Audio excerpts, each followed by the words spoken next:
Today, we'll be focusing on mapping bridges in Uganda. We'll talk over some tips and tricks, but please see this guide for more detailed information. How do we recognize a bridge in OSM? Let's look at a couple of examples. One easy way to find a bridge is to check intersections of roads and waterways.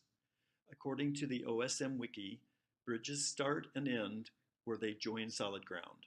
There can be multiple supports and spans, but for our purposes, a bridge should be one section of the road. Here we have another example, this time at the waterways intersection with a smaller, unclassified road. In Uganda, where they have a rainy season, you might find a bridge going over a dry riverbed.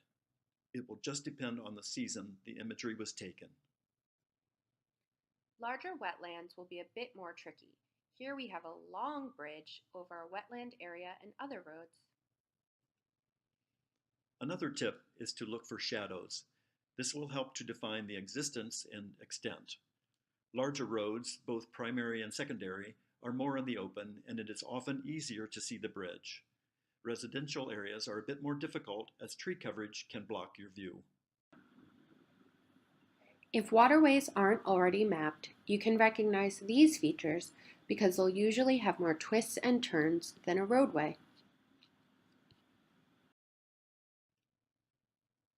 Overpasses are treated the same way as bridges over waterways.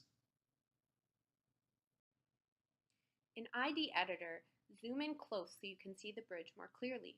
Double-click to add points on the highway or road at each end of the bridge.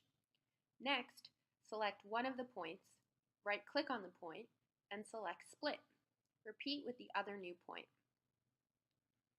Then select the center section, the bridge span, and in the Edit panel on the left, select the feature, type of road, scroll down to Structure Options and select Bridge. You should now see black edges on the sides of the bridge span. Thank you so much for your time. Happy mapping!